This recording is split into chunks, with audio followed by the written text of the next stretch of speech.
and welcome to our live stream today. We are going to be talking about baby and toddler development. It's a Q&A session, so anybody that's tuning in, whether you're from YouTube, whether you're in our Facebook group, whether you're on Facebook or Instagram, wherever you're joining us from, please feel free to place your comments in the chat box so that we can answer your questions today. Before I begin, though, I would like to acknowledge the traditional custodians of the land that I am on, the Darug people here in Sydney, Australia. I would like to pay my respects to the elders past, present and emerging, for they hold the memories, the tradition and the culture of the Aboriginal and Torres Strait Islander people across the nation. So in today's session, if you're really wanting to learn about how to support babies based on their development, or if you've got a child under 2 and you're really looking to implement Montessori, you know, those practical solutions, those day-to-day struggles that you might have with your young child, then this session is for you. A lot of us really struggle with trying to discover, you know, whether it be our own parenting styles, our caregiver styles, and it's really important for us to understand that there are lots of things that happen in development when it comes to young children. So before I introduce our amazing guest, I wanted to welcome Mariana Bissonnette, and she is the author of Babies Build Toddler. Welcome, Mariana, to our live session. Thank you for having me. I'm so excited to be here. My name's Mariana, and as we get started, I also wanted to acknowledge the land that I live on. I currently live on Huichin. That's the ancestral land of the Lashana people, and it's currently occupied by the city of Oakland in California, the United States. Shumi is the Chochenyo word for gift, which is the traditional language of the Lashana people. And Shumi is a way that non-Indigenous residents can contribute to a land trust that the Lashana people are aiming to rematriate the land through this land trust. So I wanted to share a little bit about that. And then, I'm really excited to be here. Thanks for having me, Sylvia. No worries. It's an absolute pleasure. And I just wanted to read out your bio for all of our followers and viewers that might not know who you are. Mariana holds an AMI Montessori diploma for children aged 0 to 3 and 3 to 6, and she's also taught at those levels. After having children, Mariana founded a community program to help parents connect with early childhood educators in the earliest stages of infancy to add essential support during this critical time in development. And I know we'll probably talk about that today. In this program named Peace Education, so it's parent education and child empowerment, Mariana has supported over 1,400 families and their 0 to 18-month infants through parent support groups, one-on-one coaching and parenting workshops. And she continues to work closely with parents and schools to expand their parent education programs while supporting the implementation of Montessori education in the classroom through instructional coaching and teacher workshops. As she mentioned, she lives in Oakland, California with her husband, who's also a Montessori educator, and their 2 children and 2 dogs. And she's the author of this amazing book. I just wanted to show everybody here. I am going to give you a sneak peek later on because we are going to be talking about babies and toddler development during this session. And I also wanted to share with you guys some parts of the book that I was totally in love with and my own personal review as well. So I'm so excited to dive into this topic with our audience today. Now, remember, guys, at any time you can post your questions or anything that you want to discuss into the comments, and we'll be happy to answer them for you. So Mariana, tell us how and why you decided firstly to author the book and specialize in that baby to toddlerhood age bracket. Yeah, it's such a great question because I feel like I fell into writing. I've always loved writing, but professionally, I never really thought of writing was something that I would do in a professional space. And I started doing so many home visits and parent workshops and support groups with families that I started to notice that families were asking really similar questions in development that I was trying to be a bit efficient with my time, that I kind of pre-wrote answers to really basic questions based on the child's age. And I started providing those for families instead of sort of these very personalized home visit notes. And families kind of got wind of the fact that I had these notes lying around that would walk them through the ages and stages of development and then what to do about it. And they started asking for the next series in advance. And could we look ahead to toddlerhood? And could we look ahead to starting solids? And I kind of realized that all of those notes that spanned birth to 18 months, I was the first draft of the book. And so I was really excited to be able to take on that creative project at that point when I already had some ideas. And I was really specializing in that because those were the families that I was working with. So I was really connected to what are families asking for in this age range? What do they want to know? I didn't want to provide a book that was telling them what I, as an educator, want them to know. I wanted to provide a book that was really answering practical questions that families really, really were interested in. Yeah, and I think that's the main difference when I actually had to read through the book and everything. I thought it was just a very simple and easy to understand approach. So often when we see, Montessori or how to implement it in the home, it becomes this really complex, complicated, theoretical understanding or like expensive exercise that people are like, how am I even supposed to implement this? Like, where do I even start? So I think the beauty about this is that you've really understood what it is that parents and caregivers are really asking for, and just really simplifying it and taking them through step by step. And it's a very visually appealing, and the book itself, it just really does reflect, I think, what everyone really needs. So Yeah. Okay, so tell us, we would love to know the ages of the children that you guys are following us out there. So Rosalie, I see that you comment there, that let us know how old your child is so that we can really target some of those questions to that. So that leads me to ask, and I know this is going to be a bit of a tough question, what would be your top 3 tips? And I know this is hard for implementing Montessori at home. So it could just be like, I guess, some advice or, the top 3 things that parents that have no idea or just starting, what would be your top tips, your 3 top tips for them? Yeah, that definitely is a hard question. There's so many, but I guess one that comes to me right now, and I'll think of the other 2, but one is just that it's so much about what is the real-time experience that your child is having. Like, that's what we need to focus on. So I can have the coolest, most interesting Montessori activity that somebody told me about and I implemented. And if it's on the top shelf of a bookcase, it's of no use to the child. Beautiful activity, totally child development, child size, but they can't do anything with it. And so we have to always sort of put our attention into the eyes of the child. Where are their hands? Where are their eyes? And that's what we want to focus on. Because the other thing that I find parents get sometimes a little frustrated with is they get a recommendation about some Montessori thing, they implement it, and then their child doesn't use it. And the Montessori method is really about not focusing on what they're not doing. It's focusing on, well, what are they doing instead? And let's build off of that. Yeah, absolutely. And I see Heather's written observing. So talk to us about the importance of observation. Oh yeah, it's critical. So it's just such it's the gel that brings all the parts of the Montessori method together. So there's different aspects of the Montessori method. There's understanding the child's development. That's one sort of core a way of getting into the Montessori method. There's the preparation of the environment. So how do we create support spaces that support the child's development? Then there's the stepping back, the allowing the child to explore the environment freely, and when do we step in and when do we let them be. But observation is the gel that allows us to do any one of those. So observation is what's going to tell us what to learn about next in their development. It's what's going to tell us what's not working in the prepared environment, and it's what's going to give us the key of when do I stop whatever's happening and when do I let it go.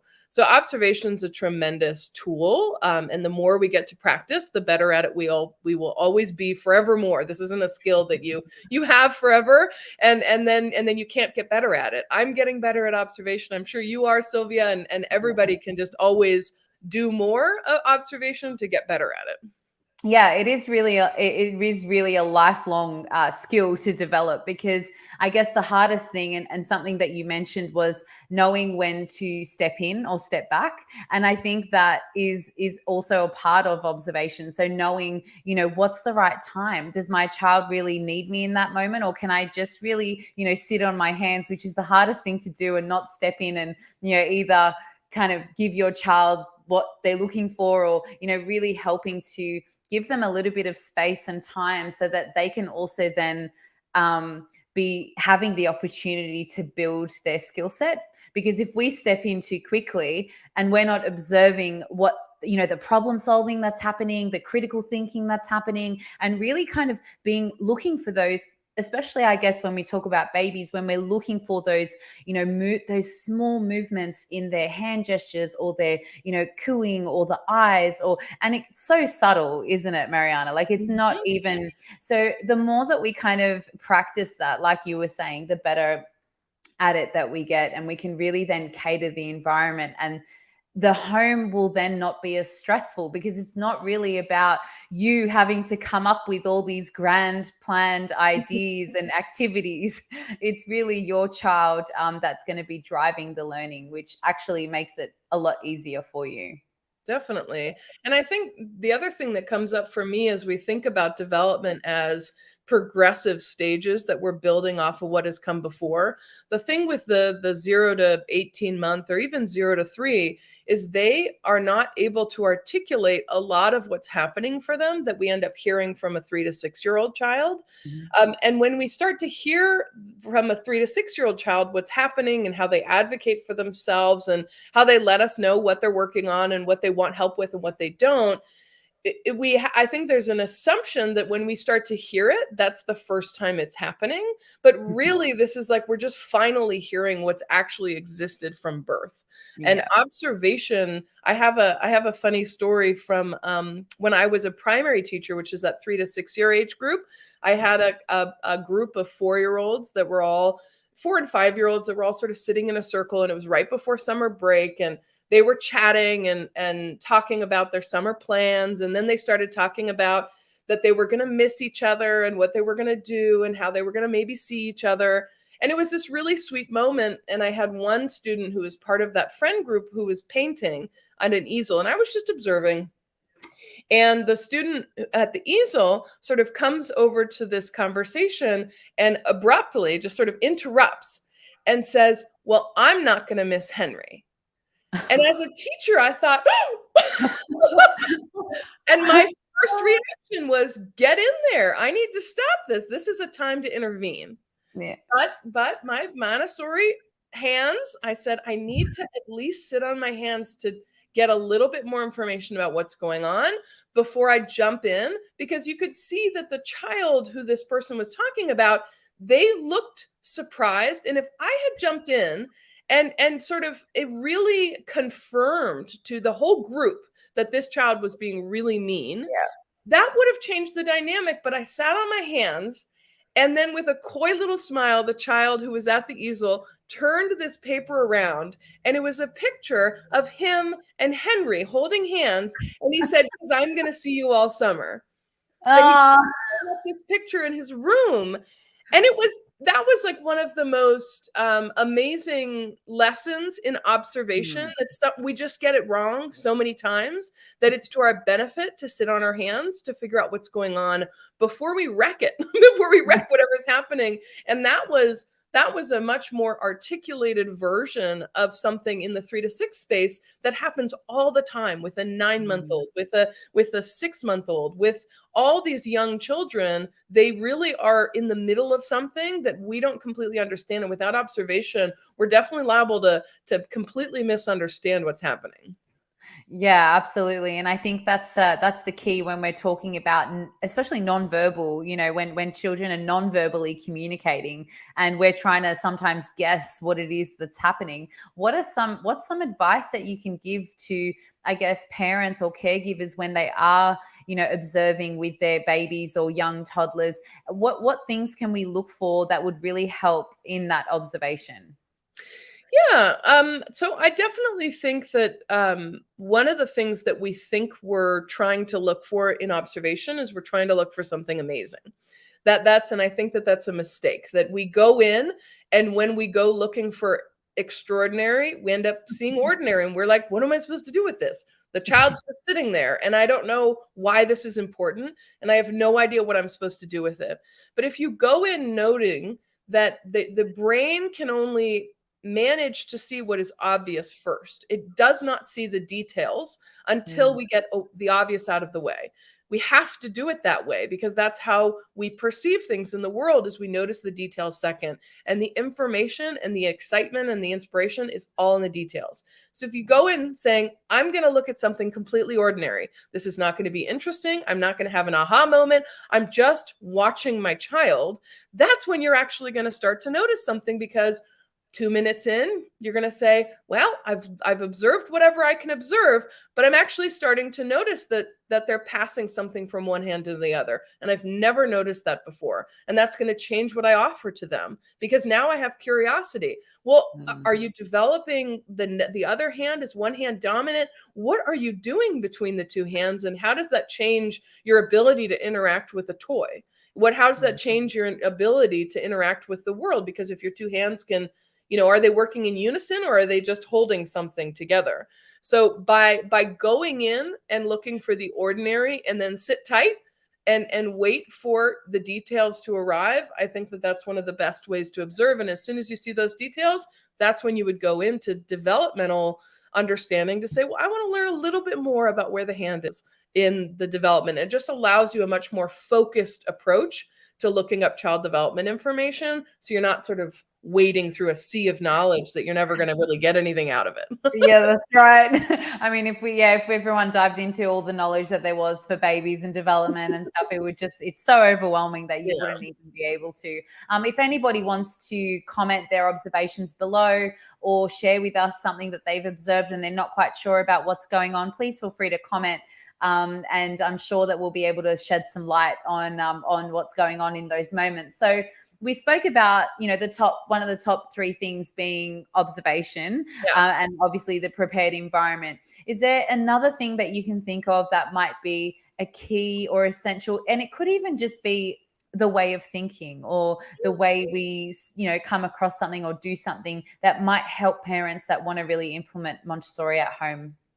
Yeah. I mean, so one of the key aspects of Montessori is the method itself, that we try to understand the child's development, we prepare a space that is aligned to that, and then we allow the child to interact with the space. And so part of that method is really knowing that the way that Montessori saw education was that the environment itself is the one teaching the child, that we learn from the environment, and we're not directly learning from the adult. There's some things that we're going to learn directly from the adult, like language, but in that case, the adult is sort of a fixture in the environment.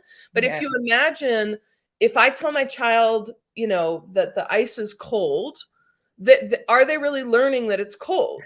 Probably not, right? They Right. need to experience cold to know that it's cold. So they learn directly from the environment. And I think sometimes, because some of the Montessori materials or things that people recommend, or ways in which we want to bring Montessori home, we end up becoming the teacher, that we end up using Montessori as a way to teach colors or teach numbers or teach certain aspects, and or even the object permanence box. If anybody of you've heard of that, we're not teaching object permanence. That's not what we're trying to do. We are not the teachers. We're giving the child exposure in the environment to play with a concept that they're developmentally interested in. So I think that a second piece outside of observation is really knowing that the environment is the teacher, not you. And so you are the preparer of the environment and the connector with the child, but the child is actually the one learning directly from the environment.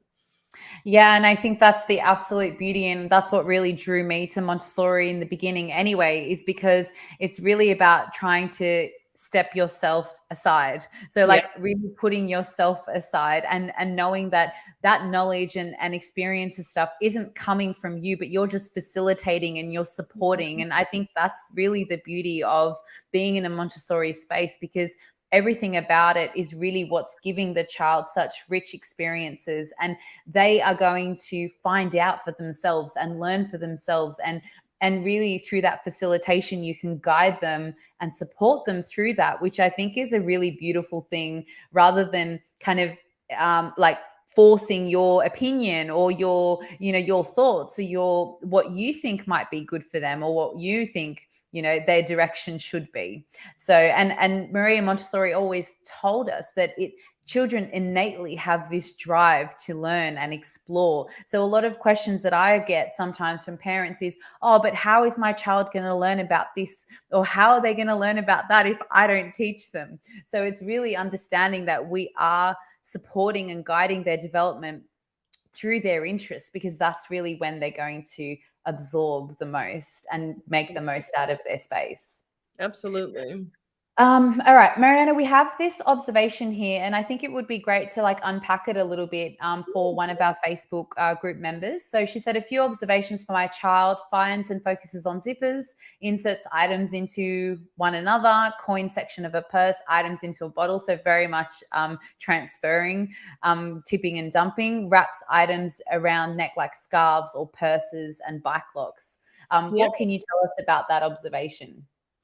Yeah, I mean, so I'm assuming that this child is probably in their later parts of infancy, early toddlerhood. Yeah. This is you see a lot of what we call binary play, where the child wants to do the thing and the opposite of the thing. So in, out, off, on, all of those things, that they're interested in the action and the reverse of the action.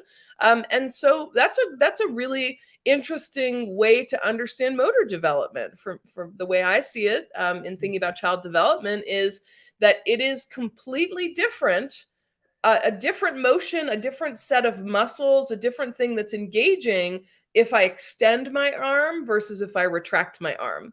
And so the child is they're building voluntary movement. So when they're born as a newborn, they don't have control of their body. They don't have the ability to voluntarily move their limbs in the way that they want. And so all of their infancy is really getting through to this place where I can control my arm, but I need to learn both sides of that. I need to learn the doing and I need to learn the undoing. So I think one of the misconceptions that sometimes happens is that we see a child who's doing something, especially when we're teaching them or working with them to put their things away, is that it'll go great. They'll put all the blocks in the box, and then they will immediately take everything out, or they'll finally get their shoes on, and then they'll take them right back off.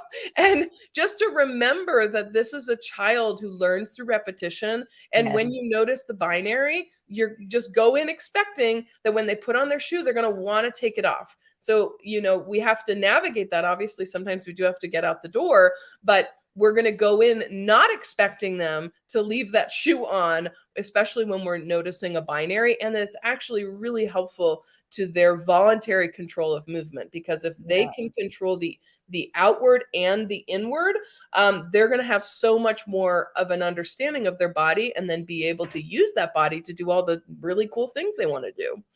Yeah, absolutely. And I think that's a great observation that was made. You're looking at things, repetition of the same sort of actions, like you were saying, those binary movements. So it's great that you have observed all of those things, and then I guess giving the child some more of those similar activities where they can really extend on that learning, because that's really what they're focused on. So. Mhm.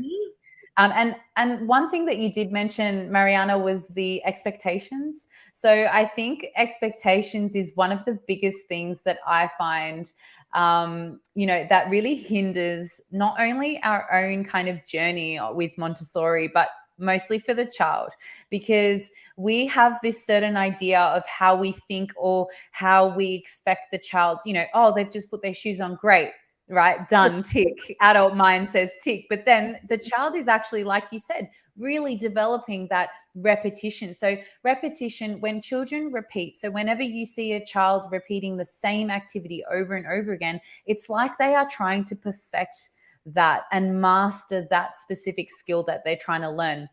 So instead of saying, to a child that's probably like, running back and forth, or they might just be really needing to, work on that gross motor movement, or if they're taking their shoes on and off, us as an adult going, oh my God, how many times like have I told you keep your shoes on? I think that expectation is something that we really have to learn how to navigate.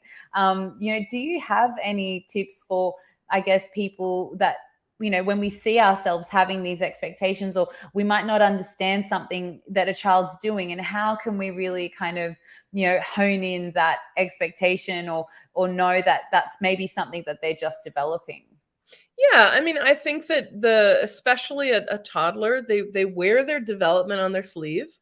But if we go looking for it, it's pretty obvious what the problem is. They'll probably tell us they wanted to take their shoes off, and if we try to block them and keep the shoe on, then they'll have a meltdown. So I think Yeah. it's really helpful. Like, there's some emotional reactions that a child will have that we can easily relate to just sort of daily survival, like they're hungry or they're tired, and obviously we want to meet those needs. But outside of those, we really want to pay attention. So I think a big guide can be the child. Where are they having a big reaction? Because if they're having a big reaction, they are putting every ounce of energy into advocating for themselves. And so Yeah. we're just going to keep battling them if we don't get on their team. And so that doesn't mean that we have the child and we never get to walk out the door because they spend an hour doing their shoes, but it does mean if they have a huge reaction to these shoes and you get out the door and you go to wherever you're trying to do, maybe it would be really helpful if on the shelf you just have their shoes in a basket. So it's very clear, like, this is an activity that I completely support that you do during the day. Or if they struggle with their clothes and they just want to put things on and take things off, that's a wonderful activity to lean on. But that's where we want to observe. And we say, ooh, you had a big reaction, and then prepare the environment better. That you're not using the object permanence thing, or you didn't use the practical life thing that I put out for you, but I'm seeing a lot of frustration around shoes, and I'm seeing a lot of frustration around you wanting to pick your own water cup. And it's like, well, okay, great. Well, then maybe we need a space in the cabinet where you can get your own cup. So I'm not choosing the wrong one. And then you can learn to put things away. And we can also have shoes that you can do during the day, is you can, where we're not trying to go anywhere, but you are allowed to take on those shoes and take them off 18 times if you want to. Yeah, I think that that's a really huge thing, in terms of making sure that you do have those activities that are there for them when they are really needing to do those things. And if anybody needs help in terms of, how to really acknowledge your child's big feelings and how to work through those challenging moments that you might feel are challenging, but really it's your child just trying to communicate to you, or offering them choices, we have some amazing videos on our Guide and Grow TV that will help you through all of that on YouTube, as well. So that's a great thing that might help you guys. I wanted to, there's a question here from Heather. Now, her child is 12 months, and she was saying, should I have a work mat when I introduce new material? What Yeah, are your that's a great question. So the part of the I'll use a plate for an example. When we use a plate versus when we use a tray. So let's say we have a child, and there's two pretty common ways of having the child incorporate eating, is they're either eating from a tray or they're eating from a plate, and or some kind of other thing that's not a tray. So, and I'm going to use a plate as an example. So in the Montessori space, we tend to use plates because they look and feel like what everybody else is using, whereas usually everybody else is not using a tray. When the child eats on a tray, usually you see food everywhere. Usually when the child, you give them a plate and you give them some boundaries around where the food is supposed to be. So if they start throwing the food and you move the plate away, they're going to start to pick up on, oh, throwing means no more food. Oh, if I want food, then I should probably keep the food on the plate. Over time and with practice, they start to learn to keep the food on the plate. And it becomes kind of this target that a tray just simply doesn't have. The food is just sort of everywhere. So the idea of the work mat is similar. So, or a work rug, is that sometimes things can go everywhere and it's really hard for the child to organize. Is that just part of the living room, or is that something that's part of this activity? Right. So, but whereas the work mat, it can help give them that target, that it's not wrong if their material is off the rug, but over time, as the child, what Montessori called the sensitive period of order, when that really starts to kick in and the child starts noticing and being very deliberate about order, they start noticing that, like, oh, it's a lot clearer when things are, these are the things that I have to put away and I don't have to worry about those. And if you have multiple children, often that can be really helpful and alleviate a lot of conflicts, because it's very clear whose materials are whose, because there's this target area that you're working on. So I think that it's a helpful attribute to the environment to show a child something, but I wouldn't convert that, especially for a 12-month-old, as an expectation where it's wrong if they don't use it, because a lot of 12-month-olds work at the shelf. They stand up and work, and that's perfectly fine. So it's not an expectation, but it can over time just be a huge aid to the child to keep their materials organized and have it be really clear what they are working with and what they're not. Yeah, absolutely. And I think I love the fact that you mentioned that, 12-month-olds might just be working at the shelf, and that's okay. So, even though we do have these ideas that, yes, work gets done on a work mat, or, the work mat gets put, there's really no expectation around that. It's almost like, if you had the time to model, or, just slowly roll out the mat and then place that item on it and work with your child, and just kind of do that sporadically. It's not something that has to be like a thing, like you have to do that, because I think it just creates stress and expectations for everyone, and it's something that will be learned over time. I mean, Caroline has just shared that, yes, my little one is just learning to this using the mat, and I think her child would be around 3 at the moment. And somebody had also mentioned, love that shoe idea. Yeah, I think that shoe idea in the basket was brilliant. I think we really underestimate the power of using everyday items. Items that are found in our environment, items that are found at home, that can be used on the shelf as well. I mean, I'm sure you've seen that as well, Mariana, with your parents, or, have people asked you, do I have to buy this? Do I have to buy that? Do you encourage them to use things in their environment? Oh, absolutely. When I started doing home visits, and home visits were exactly as they sound, of just going to people's homes and sitting with them and primarily working with the parents so that they're empowered to work with the child. But as the children get older, sometimes I do some direct work with them. But I had a bag, and I was so proud of myself when I started the Peace Program, and I got it like labeled the Peace Program, and I had all these Montessori things. I had the object permanence box, and I had mobile. I came with this suitcase of stuff. I love it. Over time, I just started bringing less and less stuff until I just stopped bringing anything, because I can use everything that's in their home. Again, with the idea of having a beautiful Montessori material that's on the top of the bookcase, it is not about what you have. It is so much about how you're using it. And you can use anything in your environment to support the child's development. And as you observe the child, you're going to learn new things. You're going to say, oh, great, now there's a basket with shoes on the shelf. And now we've got a low cupboard that's got some cups in it. Well, now my child wants to get their own water. Okay, great. So we'll just have a pitcher over here. Oh, they spilled the water. Okay, so I'm going to get a smaller pitcher. And slowly, I would always recommend when you're implementing Montessori from home is you don't start with everything, just start with one thing with intention, and it will start building a lot of other activities, especially if you involve water. Water, if you do any water activity, you're going to get 15 practical life activities out of cleaning it up and mopping and wetting the sponges. But just to be really thinking about first, how do you set up the space for the child's success in their independence? That's what you do first before you add things to it. Yeah, I think there's so much that can be done in the principle and the philosophy of actually implementing the Montessori method in the home that doesn't even need resources or additional materials and things like that. So yeah, that was a really great point. I love that one. Tell me, in your no, go ahead. I was just going to mention one of the parents that I worked with. I loved what she did. She made, if you're familiar, there's a Montessori mobile called the Goby.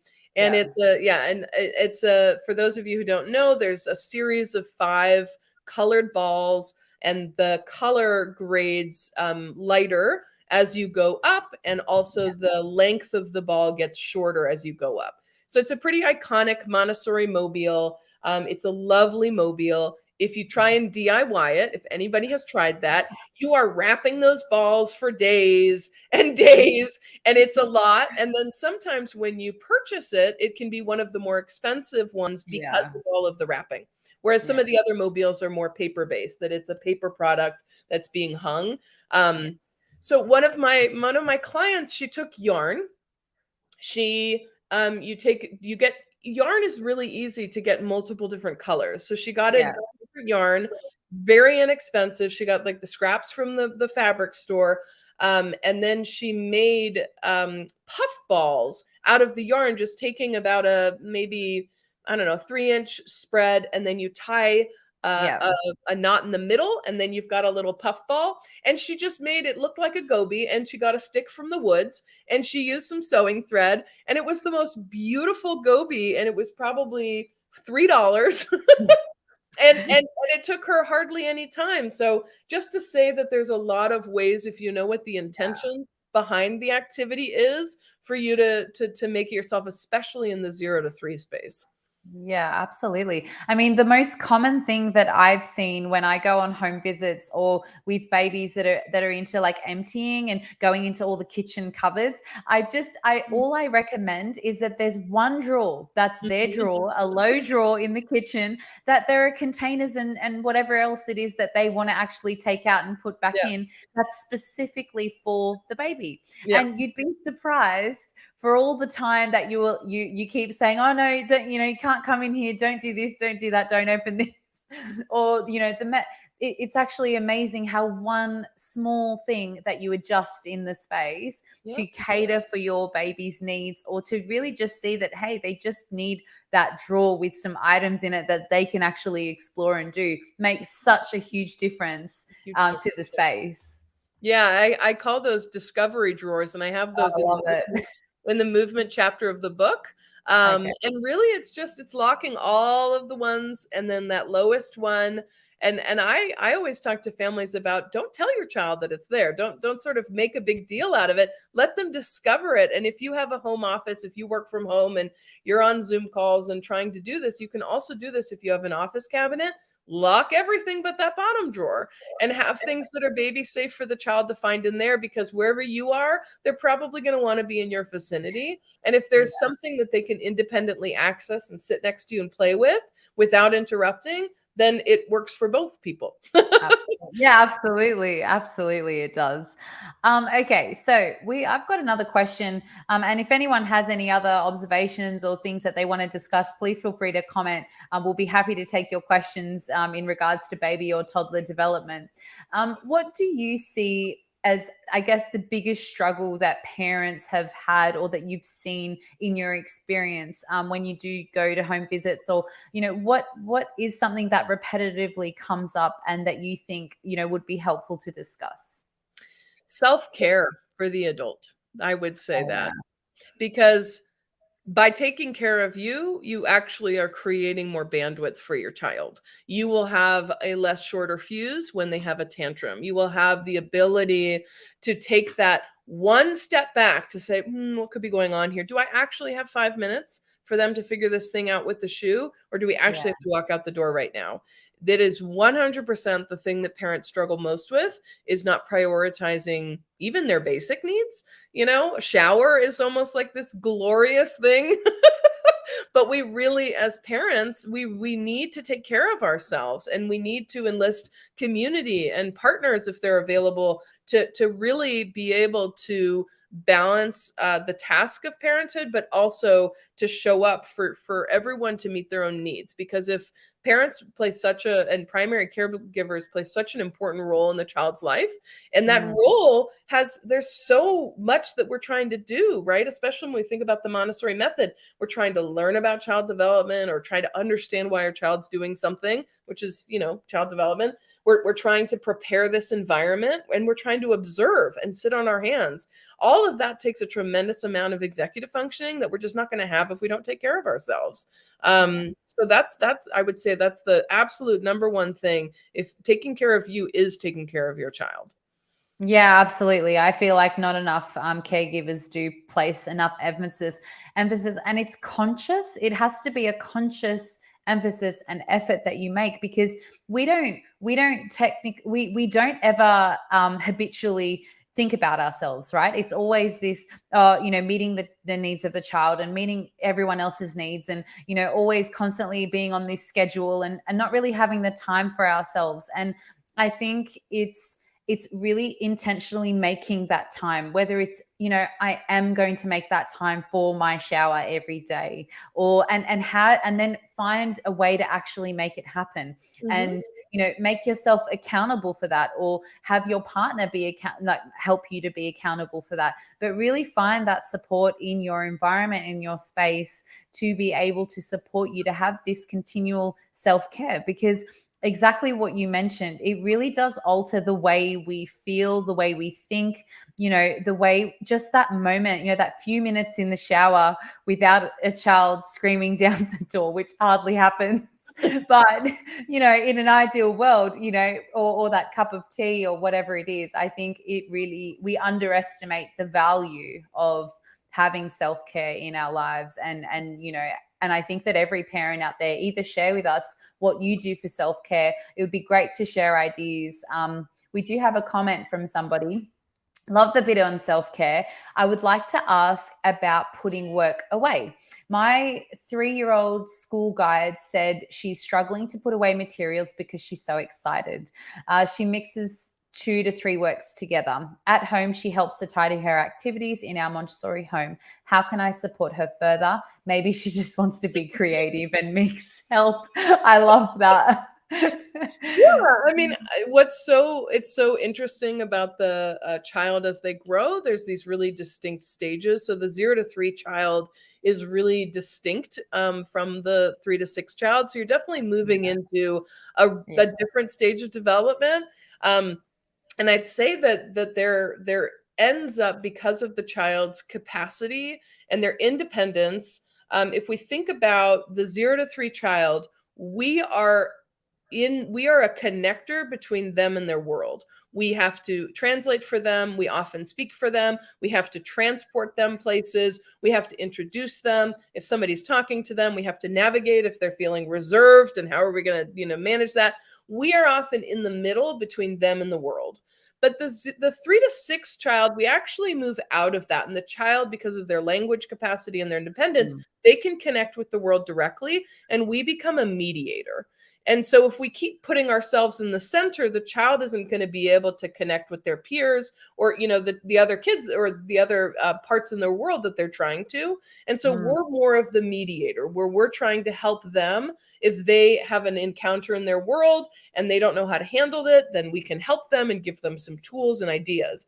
But we back up a little bit. We're not as sort of involved. And so one of the things that comes with being more independent is being more responsible to the community around you. So when the child has the capacity to hold something and walk it from one place to another, which is the basic skill required to put something away. I need to take one thing and put it somewhere else. We know that a 3-year-old has that skill. So if they have that skill, then there has to be some kind of accountability to the community of why we care about having things cleaned up. And we care about that because if you take something out and then you don't care about it, not only is it not available to somebody else, but it's also in the way. And now people can't use the space because there's things everywhere. Right. So just like our homes, it's harder to navigate our home if there's things all over the floor. So what I would think about in terms of putting things away is, what is the child doing? Are they mixing and matching and still maintaining responsibility for putting things away? Or did they take out way too much that they can't possibly be accountable for putting it away? In which case, while we love mixing and matching, we do have to help them get to the place where they understand that they need to set themselves up for success. And sometimes this might look like paring down. So let's say you have a magnetile set of 50 magnetiles, or you have a block set of 35 blocks, and they love to do the animals and the blocks and the magnetile, and they love the creative mixing, but all of a sudden they have 145 pieces to put away and they can't do that. What we want to do is we want to prepare the environment for their success. So fine, you want to do animals, here's 5. You want to do the blocks, here's 10. You want to do the magnetiles, I'm going to put out 8. And see if you can put that away. And if they can put that away, then let them flourish with all their creativity. Sounds great. But the problem is when we get into interacting with the community, where it becomes a burden on the community that they're not willing to put things away. And the easiest thing to do is just pare down.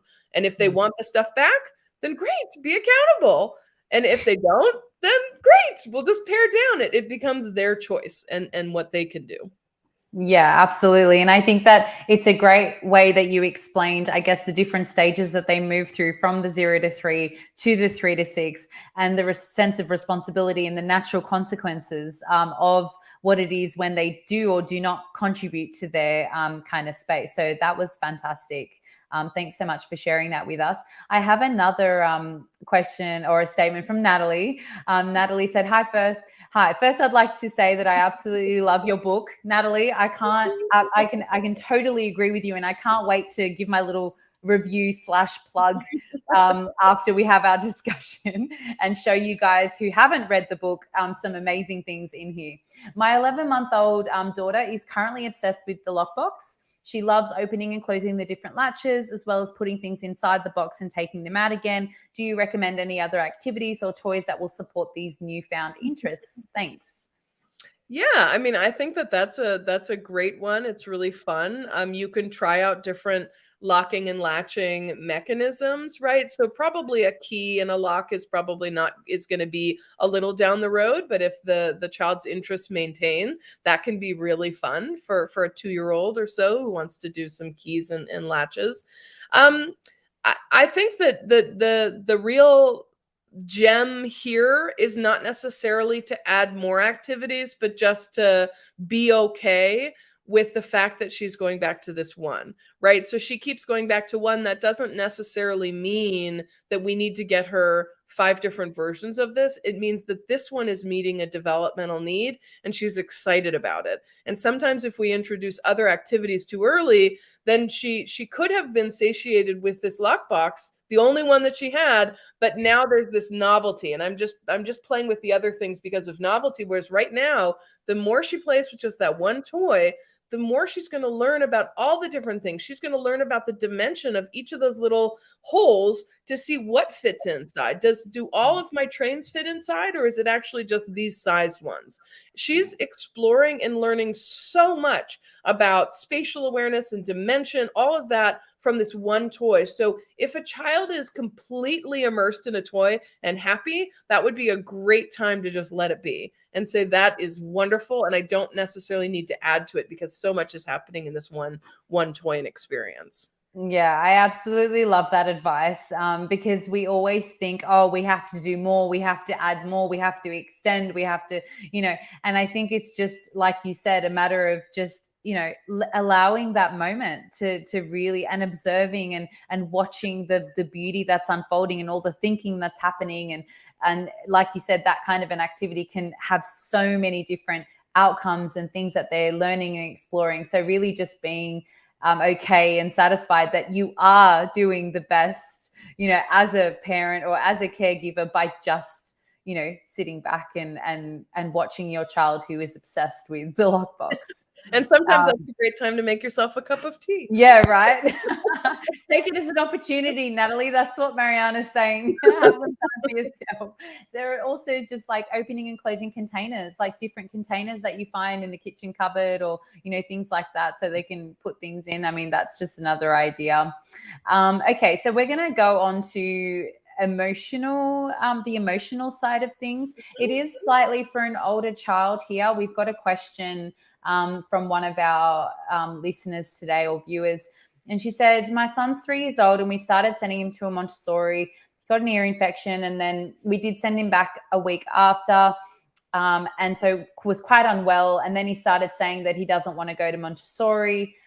We tried for a month, and then now he's starting to cry during sleep and he doesn't want to go and he wants to stay with mum or dad. How can I encourage him to go back to school, to a Montessori space? Yeah, I mean, I think that one, just acknowledging and holding space that the child is experiencing things in the world and their brain is making the best connection they can make out of those. And with repeated experiences, that connection strengthens. So if a child has an interaction at 7 months old with an animal that has 4 legs, and then they see another animal with 4 legs, they will probably lump those into the same category, right? And one could be a lizard and the other one could be a horse, right? But they could lump them into this category of moving thing. That's how they've defined it. And over time, they'll realize through language that people aren't really using the word horse for things that are small. So maybe that's not right. But really, what is the difference between a horse and a spider? Oh, but then they have this many legs. So the more the child has experiences and language to support their understanding, the more that they can start to understand what's happening in their world and have the correct synaptic categories. But what I would say is that if there is a strong emotional what we know about the brain is if there's a strong emotional response, particularly negative emotions like fear or sickness or injury or anything like that, the brain tags that because the brain is saying, oh, that's going to be important. We can't forget that. And so even the fact that the child is having a reaction based on two experiences that were generally uncomfortable, and they were new to the school, they were returning from school, like that, it's possible that the brain has tagged that. And so the question is, now that we kind of understand what's probably going on, is that we know that that's an incorrect tag, that the school is not the scary thing that the child thinks it is. And so what would we do if we know that the child has a fear, but we also know that they could benefit from this space? Well, we have to overcome the fear. We have to be able to get to a place where we can show the brain through repetition that doesn't always happen. Right. So what would it look like to talk to the school about having a shorter day just to ease the child back into it, that they have positive experiences at school and they were there and you came back? I mean, even so much as 5 minutes, is that would that be possible in the afternoon for you to come back, just to allow the brain to have more experiences, which is going to subdue that tag, that it's not going to be tagged forever as this fear. And I think that paying attention to our impressions, sometimes we will put on behalf of the child, we'll be thinking we're worried about the child going to school. Yeah. And then our fear or our worry sometimes gets passed to the child. So as much as you can, be confident at that drop off and say, yep, I'm going to pick you up very soon. I just need to go grab such and such from the car or something like that. and also working with the guides and the school on site, because they're the ones who know you and know your child and will help Yeah. you be able to navigate that probably a lot better than, on Zoom. Yeah, no, absolutely. I think that's some great advice, Mariana. And I do definitely encourage you to talk to, the educators and the guides that are in the preschool, and also acknowledging the fear. Like, sometimes parents or caregivers are a bit worried to acknowledge or to voice the fact that their child is going through something like fear or anxiety or anger or jealousy. These things are not things that we should be afraid of mentioning, or actually talking to our children about them or working through them. So sometimes they haven't even that, because if we don't acknowledge what the emotion is, then the child doesn't feel like they're being heard. So a lot of the behaviors that come along with it then are a lot more difficult or challenging, because they don't feel like they've been heard. So I feel like a lot of the time we shouldn't really be afraid to acknowledge that fear that they're going through, and helping them to build their skill set, which is what we're here for, right? To help them understand how and what they can do when they feel that way. Giving your child, especially since they are in that next 3 to 6 bracket, giving them some tools on what they can do when they miss you, what they do when they feel fear, hugging this teddy or taking something that belongs to mum or dad, or with them, so that they feel connected to you. So I'm sure that's some ideas for you there. And thank you so much, Mariana, for tackling that one as well. Now, I'm a bit mindful of time. We've only got 5 minutes, and I did want to go through your book a little bit, or like give a little plug out. Here we are. So this is Babies Build Toddlers. This is the book that Mariana has authored. Now, I wanted to say, for anybody who doesn't really know much about Montessori, if you are more of a visual person, if you really kind of want to get back to the basics, this was such an enjoyable read. It was so easy to read. For someone like myself, who, yes, I have multiple degrees, but I'm not the biggest reader, if that makes sense. So I really do prefer things that are visually appealing and quite easy to comprehend and to navigate. So I really appreciated that about the book. It's very easy to track your child's development and progress. And I wanted to, Mariana, talk about the developmental timelines and charts while I find them in the book, and how that will help readers to actually to use the book. Yeah, so every the chapter, there's several different chapters, and every chapter has intersecting developmental timelines. Because one of the things that I recognized in other parenting books is that we're only looking at sleep, or we're only looking at starting solids, or we're only looking at toys, and that's just not how development works. We're developing everything all of the time, so we have to look at an intersection. Of course, motor development is going to influence sleep. Of course, eating habits are going to influence sleep, right? And so when we don't look at the intersection, we actually lose out on noticing patterns that are emerge in the developmental timeline that give us some real clues into how to approach different topics. So every single chapter has a visual intersecting timeline of things that relate to the topic of the chapter. Yeah, I absolutely love that. And I just wanted to show you guys a few things. So when we're talking about the timelines, there are things like, hang on. Yeah, so things like that at the bottom of the chapter. But then I just wanted to show you, even in terms of like eating, it really gives you a fantastic guide just at the bottom there. And then you've also got the visual, setting up the space. Just want to show everyone that one. Not going to give too much away, because you have to buy the book if you want to see more.